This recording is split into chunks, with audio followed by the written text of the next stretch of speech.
Greetings, my friends. I'm Viking Brent Adams, and I'm here today to give you a brief update on the Drive Home Breakdown, which, in case you don't know, is a new podcast. It's a show that Tony Grice and I are doing. We just rolled out the first episode last week. It's a movie podcast. It's an idea that we've wanted to do for a long time, and we're finally getting a chance to make it happen. The format of the show is that we record ourselves talking in the car on the drive home from the movie theater immediately after watching a movie. And the first episode is on Captain America, the Winter Soldier, which we checked out last week. Had a great time at. We both really dug the movie. That first episode is out now. You can listen to it. We had a great time recording it. We've had a lot of great feedback. Thank everybody who came by the website, drivehomebreakdown.com, and checked it out and left us a comment, followed us on Twitter. We really appreciate the love.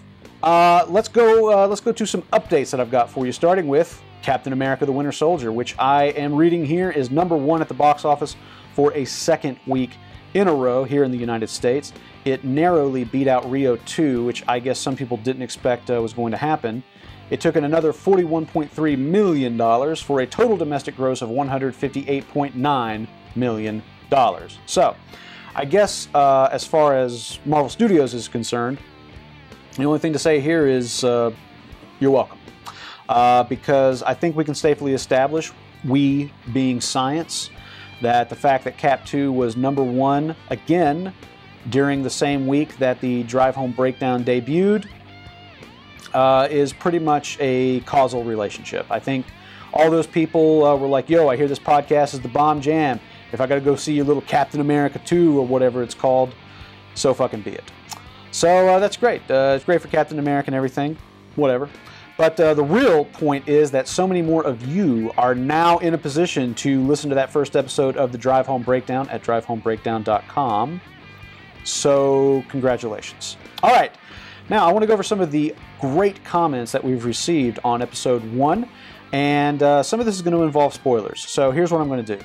When I get ready to talk about spoilers, I'm going to throw up a sign on screen like this one, just before I start talking. And you should use that as a cue to mute your audio. And then once this little thing goes away, you can unmute your audio, and that way you can enjoy the rest of this video without spoiling anything for yourself. All right? So here we go. First up, Fabian Winkler asks, what is your verdict? Before I listen to the show, I want to watch the movie. I did not like the first one being the first Captain America film. Is this one more in line with the Avengers? I would say the answer is an overwhelming yes.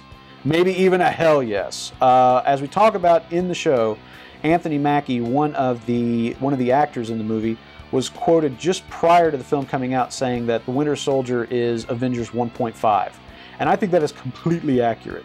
In terms of the quality of the writing, the level of the action, it is all in line with the Avengers. As many of you know, Tony and I almost filed a police report over the ocular rape that was Iron Man 3. I enjoyed, though was disappointed, by Thor 2. So the Winter Soldier really put Marvel Studios back up on top in a big way.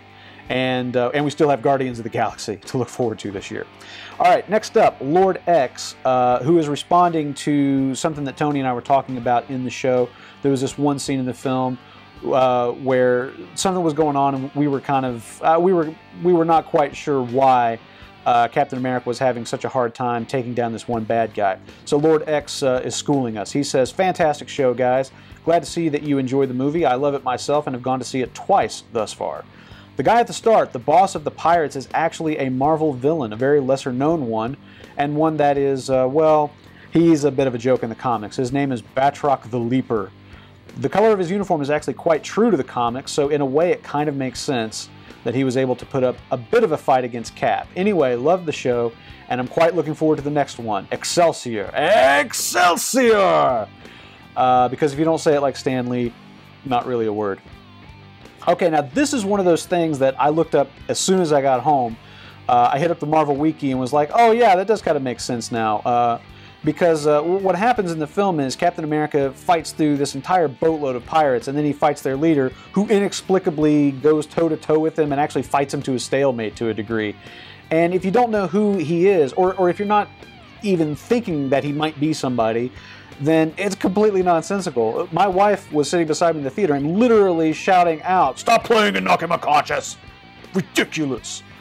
So that's cool. It's really cool to see that, that Lord X, picked that out and let us know. But also, it's neat that it's kind of cool that Marvel didn't just make him a no-name bad guy, but actually dug into the catalog and pulled out an actual villain. That's cool. Next up, Joel Green on Twitter says, "Great points. I agree on almost everything. The helicopter catching Falcon was the only thing that made my eyes roll," which, if you've seen the film, you know what he's talking about.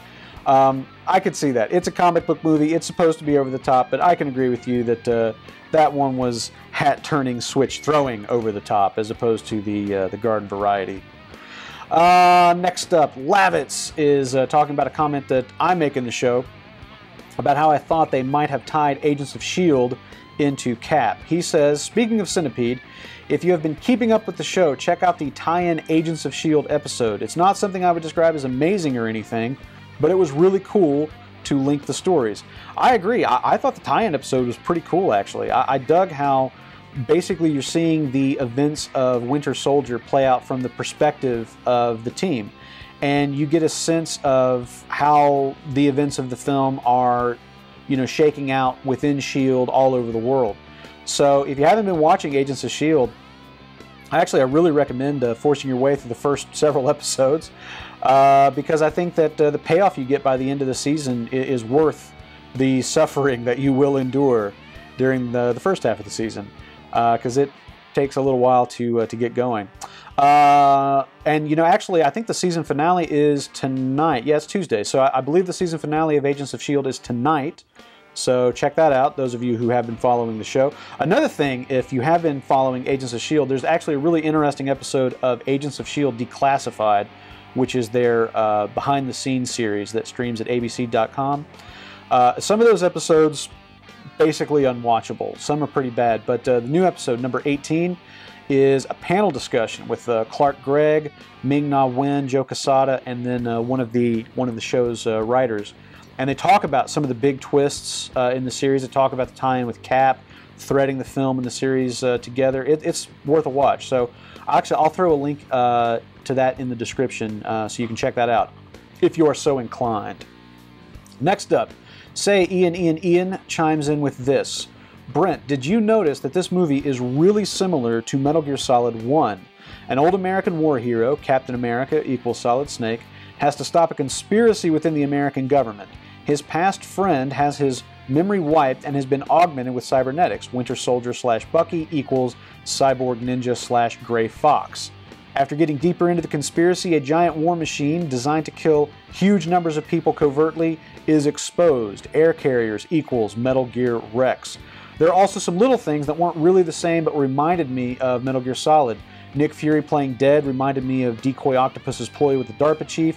The final hand-to-hand fight on the air carriers reminded me of the battle with Liquid and the Ninja and the Metal Gear. Scarlet Witch and Quicksilver at the end reminded me of Psycho Mantis.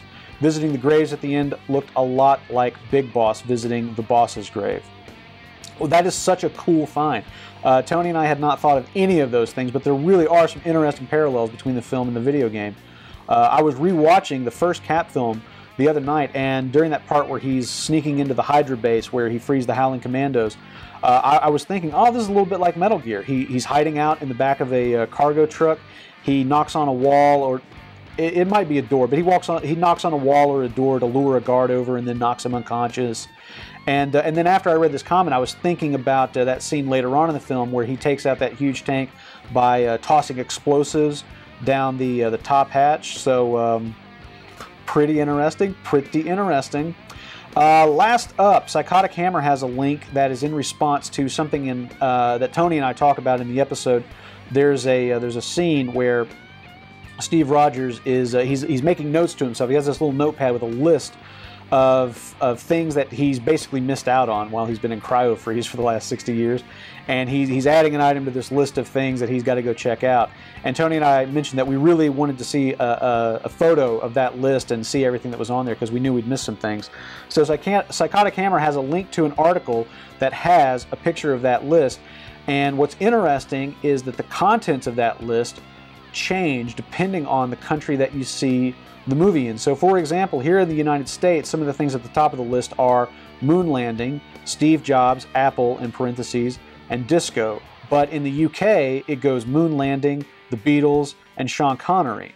So they've tailored the first half of the list to appeal to the cultural sensibilities of, you know, whatever country it's being screened in, which is an interesting idea. Another interesting thing is that the second half of the list is always the same, and those items are Thai food, Star Wars / Trek, Nirvana, band in parentheses, Rocky, Rocky 2 in parentheses, and the Trouble Man soundtrack, which is the thing that he's actually adding to his list in that scene. Now, interestingly, only in the US version is Star Wars crossed out, which in my mind means that to American audiences, it's not enough to just have Star Wars on your list. In order to be a hero, you have to have actually seen Star Wars. Otherwise, you're just an asshole in tights. So, excellent find, Psychotic Hammer. I'm also going to put that link in the description so you all can go check that out if you want to. All right, that's it for me. I want to thank everybody for checking out the Drive Home Breakdown. Please pass the show around, tell your friends, help us spread the word. We really, really appreciate it. You can check us out at drivehomebreakdown.com. You can follow us on Twitter at Breakdown Show. And please stay tuned for episode 2, which is going to be coming out in just a couple of weeks.